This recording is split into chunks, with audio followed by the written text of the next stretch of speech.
Hey, Mr. Weimer here from Mr. Weimer's History. Today we're going to talk about the presidency of William Howard Taft. This is 6.4, the Taft Presidency. Now the objective for this unit, you have to assess the presidency of William Howard Taft and what he's all about. Now, Taft, he was a reluctant president. He really wanted to be a judge of the Supreme Court more than actually being president. He'll eventually achieve this goal, but for now, he'll be the president because he's the hand-picked successor by Teddy Roosevelt. Alright, there's a video you can click on and watch. Alright, Taft, he began addressing issues of tariffs and conservation. Well, tariffs, which you all know, tax on imported goods, they were incredibly high. He's going to introduce a measure to reduce tariffs. We need to reduce tariffs. And then there comes conservation of land. He was kind of against conservation, so he was later known as sold Square Deal down the river because he's against conservationism. Right? Now, the Senate tried to push through a bill lowering tariffs, but, oh, boy. Over 800 amendments attached. These things, these little riders, remember we talked about those? They're just attached, these little earmarks attached to the bill to, get passed. They wouldn't get passed by themselves. 800 different things added to this bill that's, it's going to lower tariffs. It's a good bill. But, yeah, little to know, there's 800 little things added to the bill. Well, you would think Taft's like, no way, I want to veto this thing. I'm not signing this thing into office. Well, you'd be wrong. Because, what does Taft do? He signs the bill into law with 800 riders. 800 amendments added to it. Oh, Taft, what are you thinking? Well, he was thinking, let's keep the party together. Taft was a very good politician, and so he wanted to keep his Republican Party together because they were split. The old guard and the new guard, progressivism and the conservatives. And so he thought with this penalty tariff, with all these riders that the Republicans added in there, that it would keep the Republican Party from splitting. And it's just an epic fail because the public's like, these 800 things added on to it. It's horrible, terrible. Why'd you pass this bill?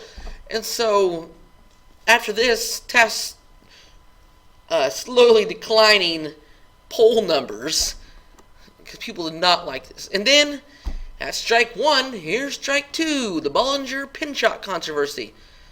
All right, this thing's about Secretary of Interior Richard F. Ballinger and Chief Forester Gifford Pinchot. Well, Ballinger, he wanted to purchase these private lands in the West that were set aside for conservation, use them for, everything but conservation, like drilling for oil and doing, anything but conservation. And Pinchot's like, whoa, you can't do this because it's set aside for national conservation.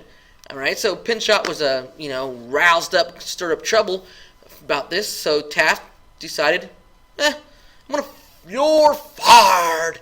So he fires Pinchot because Pinchot protested, the conservation of national lands, thing he was in charge of, and he's just doing his job, and he gets fired for doing his job.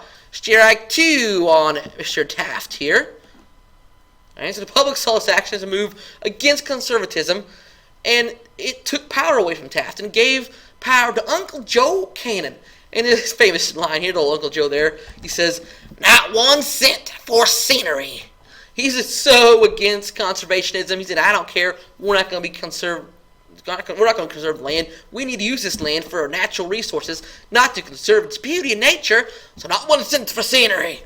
Okay, that's old Uncle Joe, and he gained more and more power as it went on. A quick review. Taft was Roosevelt's hand-picked successor. He really wanted to be the Supreme Court judge. Made several decisions that upset the people. Bollinger-Pinchot controversy, Payne-Aldrich tariff. He went against conservationism, passed a very unpopular bill, so he wouldn't upset his party. All right, March 1910, Republicans and Democrat insurgents stripped much of the power from Speaker of the House. Sorry, Uncle Joe, your power is going to be dwindled because, you're getting too much power, and you're against conservation. All right, so this hurt Taft because he aligned himself with Cannon to keep the party harmony. The President and Speaker of the House work together, get a lot of bills passed, and it keeps harmony. But, hey, Speaker of the House loses power, and you're tied with him, you're going to lose power as well. And that's what happened. Okay, so by signing the Payne-Aldrich tariff, supporting the Bollinger against Pinchot, by backing Joe Cannon, not 1 cent for scenery. All right, Taft get the impression that he'd sold a square deal down the river, that he don't care about conservationism. Okay, this guy was handpicked by Roosevelt, the great conservationist. And now he's going to sell down the river like, I don't care about conservation. Not good, because American people are really PO'd about this. And so is one man, his mentor, Mr. Roosevelt. He's so disappointed in his successor that I'm going to run for president again. I'm going to run against that because I can have him selling my deal down the river and just ruining everything I worked hard for. And so Roosevelt aligned himself with the insurgent Republicans, the progressive Republicans. Remember the old hardline Republicans and the progressive Republicans. Taft is more of your old hardline Republican, and Roosevelt your progressive Republican. And he made a speech in Kansas in 1910 called New Policies New Nationalism. He's going to run the 1912 election on this basis of new nationalism. Now, what is new nationalism, you ask? Well, it's all about promoting healthy workplace, human welfare, laws to protect women and children in the workplace, as well as workers' compensation. Okay, we get workers' compensation from Roosevelt in this new nationalism here. So, making better conditions for workers, primarily women and children. That's his new nationalism.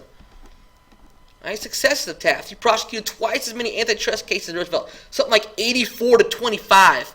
I mean, that's a big difference. So, Roosevelt's known as a trust buster, but Taft really busted up more trust than Roosevelt actually did. He established tariff board to negotiate tariff rates. Federal budget began to take shape finally. Passed 16th Amendment. All right, income taxes for individuals and companies. Okay, he supported that amendment. New Mexico and Arizona were made states during Taft's presidency. And like we known earlier, he didn't really want to become president. He eventually sat on the Supreme Court. Right? Taft sold square deal down the river. This upset Roosevelt. He ran again in 1912 against Taft. Roosevelt ran in a new nationalism, which promoted helping workers, primarily women and children. Taft's accomplishments, he's going to help support the 16th Amendment. New Mexico and Arizona became states. Prosecuted twice as many trusts as the good old TR. All right, and Taft was Roosevelt's handpicked successor. He really wanted to be a Supreme Court judge. He eventually will become that after his presidency. Made several decisions to upset people, and he went against conservationism and passed a very unpopular bill so he wouldn't upset his party.